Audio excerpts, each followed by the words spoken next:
আসসালামু আলাইকুম। প্রিয় দর্শক, অন্য মঞ্চের আলাপ চাইতে আপনাদের সকলকে আমন্ত্রণ জানাচ্ছি। নির্বাচন কোনোভাবে গ্রহণযোগ্য হবে না। নির্বাচন আমি মনে করি না যে এই আওয়ামী লীগের পার্টিসিপেশন ছাড়া একটা নির্বাচন যদি হয় সেটা গ্রহণযোগ্য হবে কিনা এই প্রশ্নে আমি মনে করি এটা গ্রহণযোগ্য হবে না। তারা তাদের রাজনৈতিক দৃষ্টিভঙ্গিতে করছে, কিন্তু জনগণ হিসাবে আমরা বলবো যে এটা তো একটা অধ্যায়। এই অধ্যায়কে তো অস্বীকারও আমরা করতে পারবো না। তাহলে এই অধ্যায়ের সমাধান কিভাবে হবে সেটা রাজনৈতিক দলগুলো ঠিক করা উচিত। যদি ভালো হতো যদি আওয়ামী লীগেরও এখানে ভূমিকা থাকার সুযোগ থাকতো, তাই না? কারণ আমাদের সামনে আগাতে হবে সব রাজনৈতিক দলকে নিয়ে। এখানে একটা রাজনৈতিক দলকে মাইনাস করে আর বাকিরা যে এগিয়ে যাবে আমি জানি না, সেটা অন্যরা বিশ্বাস করতে পারে। আমি বিশ্বাস করি না যে এইভাবে দলকে বা এভাবে দেশকে এগিয়ে নেওয়া যায়। নির্বাচন কোনোভাবে গ্রহণযোগ্য হবে না। নির্বাচন আমি মনে করি না যে এই আওয়ামী লীগের পার্টিসিপেশন ছাড়া একটা নির্বাচন যদি হয় সেটা গ্রহণযোগ্য হবে কিনা এই প্রশ্নে আমি মনে করি এটা গ্রহণযোগ্য হবে না। কিন্তু আপনি যদি মনে করেন যে এটা অংশগ্রহণপূর্ণ হবে কিনা, সেক্ষেত্রে বলতে পারেন যে অবশ্যই অংশগ্রহণপূর্ণ হবে, কারণ অনেকে তো ভোট দিতে যাবে। কারণ অনেকে নতুন ভোটার আছে, তারা ভোট দেয় নাই। এখন ভোট কত কত পার্সেন্ট লোক ভোট দিচ্ছে, দিতে পারবে, সরকারের কত পার্সেন্ট বা নির্বাচন কমিশন কত লোককে উৎসাহিত করতে পারবে, সেটার উপর নির্ভর করছে। কিন্তু আপনি যদি বলেন যে রাষ্ট্রের মধ্যে যে একটা ইনক্লুসিভ ইলেকশন, যেটার গ্রহণযোগ্যতা দেশের মধ্যে থাকা, আন্তর্জাতিক অঙ্গনে থাকা, সেক্ষেত্রে আমি মনে করি না যে আওয়ামী লীগকে বাদ দিয়ে যে নির্বাচনটা হবে সেটা ওইভাবে গ্রহণযোগ্যতা হবে এবং গ্রহণযোগ্যতা পাবে। সেটাও অতীতের নির্বাচনগুলোর মতোই একটা হবে, ম্যান্ডেটের সমস্যায় ভুগবে এবং সেটা নিয়েও আপনারা দেখবেন যে সামনে আবার আন্দোলন হবে, সেটা নিয়েও প্রশ্ন উঠবে। আমি সবসময় তরুণদেরকে স্বাগত জানাই, সেটা এনসিপি হোক আর যে হোক, যে প্রত্যেক দলে তরুণ নেতাদেরকে আমি স্বাগত জানাই। এনসিপির কাছে আমাদের একটা আশা ছিল, তারা আওয়ামী লীগ বিএনপির এই যে একটা একদলীয় ধারা, যে যে গদবাঁধা রাজনীতি, সেটার বাইরে এসে তারা কিছু করবে, কিন্তু এখনো পর্যন্ত তারা সেটা কিছু দেখাতে পারেনি। বরং তারা সেই পুরনো কায়দাতে আছে, তারা সেই চাঁদাবাজিতে আছে। তাদের অপরিপক্কতা বিশাল এবং তাদের সাংগঠনিক ভিত্তি এখনো তৈরি হয়নি। তো তাদের অভিজ্ঞতা দরকার আছে। আমার মনে হয় সামনের দিনে হয়তো তারা যদি নেতৃত্ব যদি সৎ থাকে, জনগণের কাছে গ্রহণযোগ্যতা পাবে। কিন্তু এই সামনের নির্বাচনে তারা কিছু করতে পারবে এই মুহূর্ত পর্যন্ত বলা যায় না। যে উদ্দেশ্য নিয়ে আপনি শেখ হাসিনাকে সরালেন, সেই উদ্দেশ্য যদি আপনি বাস্তবায়ন না করতে পারেন, শেখ হাসিনার সরিয়ে আমরা কি চেয়েছি? আমরা চেয়েছি একটি গণতান্ত্রিক সমাজ, যেখানে গুম খুন থাকবে না, যেখানে চাঁদাবাজি থাকবে না, যেখানে হত্যা হানাহানি থাকবে না। কিন্তু আজকের ব্যারোমিটারে আমরা দেখছি যে তার থেকে খারাপ হয়েছে।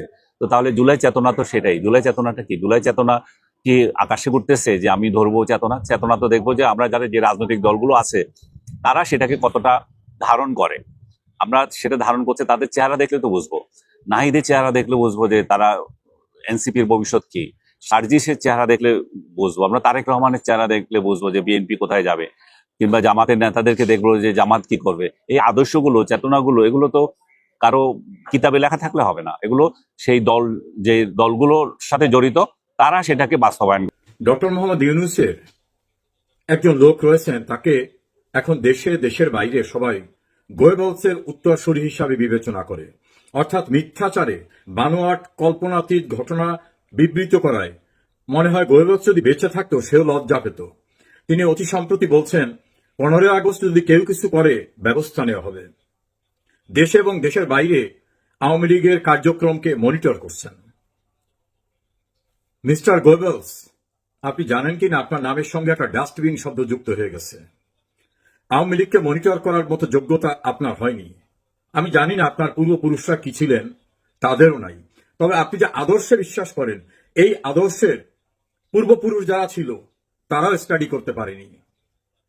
আরে ভাই, বাংলাদেশের এমন কোন গ্রামগঞ্জ নেই যেখানে আওয়ামী লীগের লোক পাবেন না। শহরে, নগরে, বন্দরে, অফিস আদালতে, কারখানায়, জমিতে যারাই কাজ করে, একেবারে ন্যূনতম 1/3 মানুষ নিরঙ্কুশভাবে আওয়ামী লীগ পছন্দ করে। এবং এরা পছন্দ করে কোনো কিছুর জন্য না, এরা জীবন উৎসর্গ করে আওয়ামী লীগের পক্ষে থাকবে। আওয়ামী লীগের নির্বাচনের সবচেয়ে খারাপ রেজাল্ট যখন হয়েছে, তখনকার ভোটের হিসাব যদি করি, তাহলে সেই হিসাবে বলতে পারি 1/3 মানুষ আওয়ামী লীগের পক্ষে, নিরঙ্কুশভাবে। তাতে যদি আমি 18 কোটি মানুষ ধরি, 6 কোটি মানুষ। এই 6 কোটি মানুষকে আপনি কিভাবে মনিটর করবেন? আপনি একটা অফিসিয়াল নোটিশ দিয়ে আওয়ামী লীগের কার্যক্রম বন্ধ করেছেন বলে প্রমাদ গুনতেছেন, এটা ভুল। ওই যে একটা বাংলা ফোক গান আছে, আমার হাত বান্ধিবি পা বান্ধিবি মন বান্ধিবি কেমনে। আওয়ামী লীগারদের আত্মার ভিতরে আওয়ামী লীগ, তার হৃদয়ে আওয়ামী লীগ, তার অস্তিত্বে মজ্জায় শিরায় উপসরায় আওয়ামী লীগ। এই মানুষদের মনিটর করা যায় না। রিক্সাওয়ালা যখন রিক্সার উপর দাঁড়িয়ে বলে যে আমি আওয়ামী লীগ করি, রাস্তার পাশে শাক বিক্রেতা সবজি বিক্রেতা যখন বলে আমি আওয়ামী লীগ করি, শ্রমিক যখন বলে আওয়ামী লীগ করি, সে কিছু লোভে আওয়ামী লীগ করে না।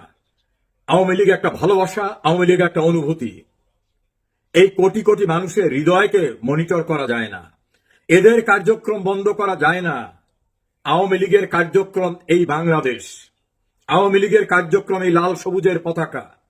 আওয়ামী লীগের কার্যক্রম কি সেটা বুঝেছে পাকিস্তানি হানাদার বাহিনী? আওয়ামী লীগের কার্যক্রম কি সেটা বুঝেছে আমার মহান মুক্তিযুদ্ধে বিরোধিতা করতে যারা স্প্লিট পাঠিয়েছিল, নৌবহর পাঠিয়েছিল, তারা বুঝেছে আওয়ামী লীগ কি? বঙ্গবন্ধুকে খুন করার পরেও আওয়ামী লীগকে বিনাশ করা যায়নি।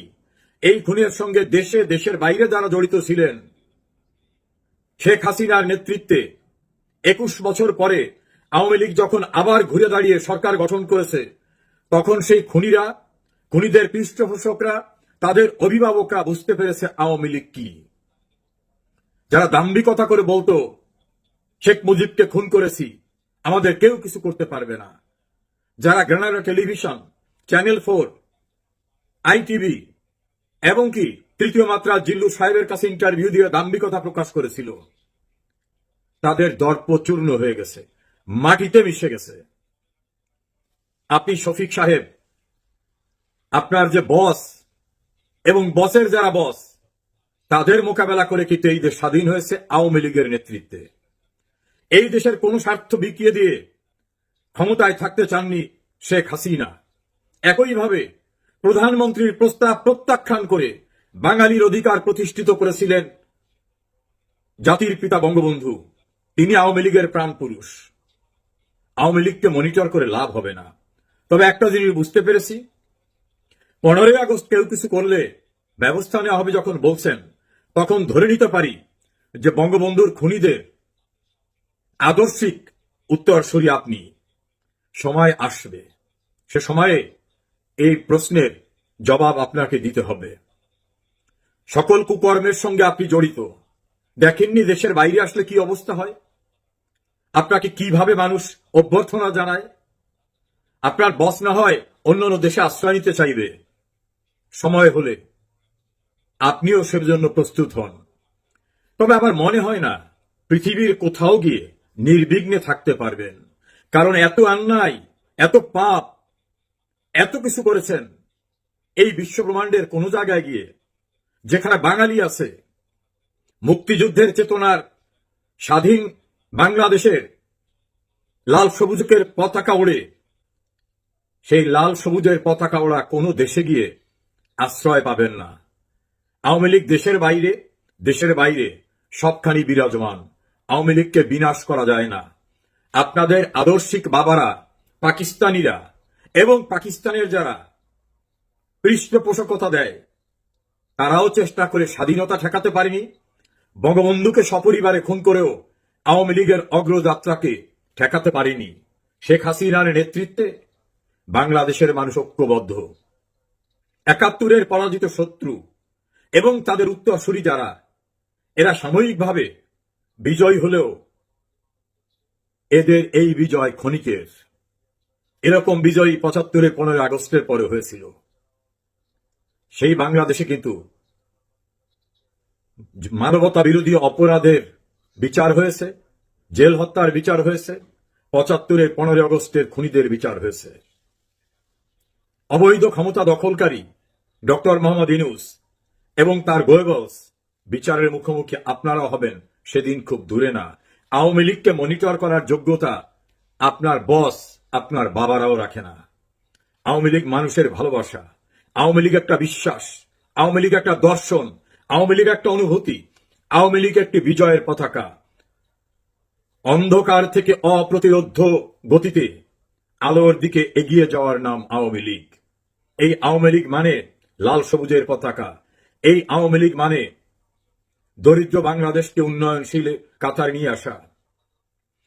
এই আওয়ামী লীগ মানে প্রতিটি গ্রামে গঞ্জে সবখানে ধনী দরিদ্রের ব্যবধান দূর করতে অসহায় মানুষের জন্য যে ব্যবস্থা নেওয়া হয়েছে সেটা আওয়ামী লীগ। এই আওয়ামী লীগ মানে পদ্মা সেতু, এই আওয়ামী লীগ মানে মেট্রো রেল, এই আওয়ামী লীগ মানে আন্তর্জাতিক মানের থার টার্মিনাল, এই আওয়ামী লীগ মানে প্রতিটি গ্রামে বিদ্যুৎ, প্রতিটি গ্রামে টেকনোলজি, বিনামূল্যে প্রাথমিক বিদ্যালয়ের শিক্ষার্থীদের বই দেওয়া, তাদেরকে শিক্ষা ভাতা দেওয়া, নারীকে এগিয়ে নিয়ে যাওয়া, প্রতিবন্ধী ভাতা দেওয়া, 116টি সামাজিক সুরক্ষা খাতে টাকা দিয়ে ধনী দরিদ্রের ব্যবধান দূর করা। এই আওয়ামী লীগ মানে মুক্তিযুদ্ধের চেতনার অসাম্প্রদায়িক বাংলাদেশ, হিন্দু মুসলিম বৌদ্ধ খ্রিস্টানের বাংলাদেশ। এই আওয়ামী লীগ একটা দর্শন, এই আওয়ামী লীগকে শেষ করা যায় না। নির্বোধেরা আওয়ামী লীগের কার্যক্রম মনিটর করে এটুকু বুঝতে পারবেন যে আওয়ামী লীগ এক অবিনাশী সত্তা এবং আওয়ামী লীগের অপ্রতিরোধ্য গতি ঠেকাতে কেউই পারে না। সাময়িক বিজয় বিজয় না।